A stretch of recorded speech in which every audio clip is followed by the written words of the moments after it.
not been to BronyCon, and of course it takes place in Baltimore. A lot of people, especially in that downtown area, especially if you go north of Pratt Street, it gets pretty sketchy. And I was going back to my hotel one night because I was hanging with a few friends walking the back, and I guess it kind of was a mistake because I was waiting at an intersection to cross the road. And there were two I guess they're homeless, I'm not sure, but they were definitely trying to, I guess, get my attention. They're like, "Hey, sir." And I'm thinking to myself, I'm not going to engage him. I was facing the other direction, and I'm like, nope. I'm not talking to these people. And I told my mother about it, and she's like, if you give them attention, they're going to come to you. So I just... Yeah, like what happened with us was all of a sudden I met up with friends that I hadn't seen in a while, so I was getting emotional from that and from things that happened previously. Mm-hmm. And then this lady just comes up, and all of a sudden I hear my friend arguing with someone saying, "Ma'am, I'm sorry, we're not interested." And she wouldn't leave us alone, so we're trying to get away. And she gets right up in my face, and I said, "Ma'am, if you don't get out of my face, I'm going to call the cops." I was more so just empty threat because I didn't want to call the cops and nothing happened, but should have listened to my gut. Well, my friend kind of like hit her in the face with a like booklet to kind of like get her away because she was getting too close. Then it all escalates, and eventually they were trying to get people inside, and I was just standing there like a deer in headlights, turned like my back to her, and that's when she came up and got me right in the side. Oh man, in the side of your head? Well, yeah, my like hollow cheek, like where my temple is, sort of like right in that area. And I fell to the ground. I couldn't hear for a good 5 minutes. Like I was just deaf in that side. Oh, and man. I'm lucky that I had all my friends with me, but it's scary because I go to that con every year. And I know a lot of people that go religiously every year. And it happened right outside of one of the hotels that a ton of attendees are staying at. And I mean, you think it's never gonna happen to you, then all of a sudden one night it just happens. What hotel was it? Do you remember? Which one? The Marriott.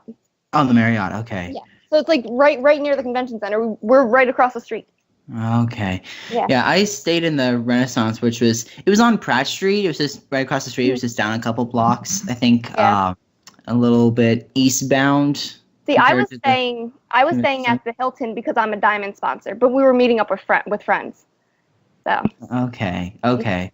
Well, it was good that you were able to hang with a lot of the guests of honor there and the shake-ups. So that must have been better for you. It did start, turning up. At first I had like no hope. Like my Friday was completely ruined. But then I had some people, like give me words of encouragement to, make me feel better. All the guests, the attendees, they were really good at making me, get higher spirits. That's sweet of them. Yeah. What was probably your favorite part about BronyCon? Do you have a favorite part? I have to say my favorite part was being on stage with Ingrid. I mean, everyone that knows me knows that she's like my favorite voice actor. And all right. So the fact that like she actually asked me to be on stage with the Shake-Ups, the mascots, and her, it was like a dream come true for me. Nice. Was this at Brony-Palooza? No, this was at the talent show when she did her EP. Oh. Yeah. What? So I don't remember seeing you. I went to the talent show, but I never remember seeing you. I'm so sorry. I was the Pinkie Pie on stage with her. I may have to look back at that when they post the videos on YouTube. I'll look back at that when they post them. It was actually really crazy because she asked me to do it on Saturday, and I was like overjoyed. Well, awesome. Then she told me like what was going to happen and stuff. Well, I get to the talent show, right? And I asked them, I'm like, can I go back? I'm, going to be on stage with Ingrid. And they're like, okay, well, we have to see with her. Just make sure you're telling the truth, blah, blah, blah. Well, like she was like in the bathroom at the time, so they couldn't get a hold of her.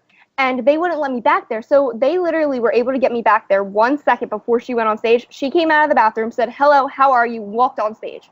She had no time to tell me what was going on. So you just kind of winged it, I guess? Exactly. So people were like, I was looking around me and like, I looked like a fool up there. I'll have to take a look. I'll have to look at that when they post the videos. You'll see, like, I'm, like, looking around at people, like, next to me and stuff. And then all of a sudden, like, because they didn't have enough bubbles, I was so upset because I love bubbles. I'm a kid at heart. And she promised there'd be bubbles. Well, everyone else had bubbles and I didn't because it was, like, such last minute. Well, when we were up there and she was in the middle of singing her song, she took bubbles from someone else and gave them to me, which made me feel a little better about it. But... Well, aside from the two homeless guys trying to get my attention, If there's any interesting story, oh boy. Well, I will say you were talking about the talent show. I did have a friend who was a part of that. I was supposed to be in the talent show this year, but then my ankle didn't hold up. Oh man. Yeah, I got accepted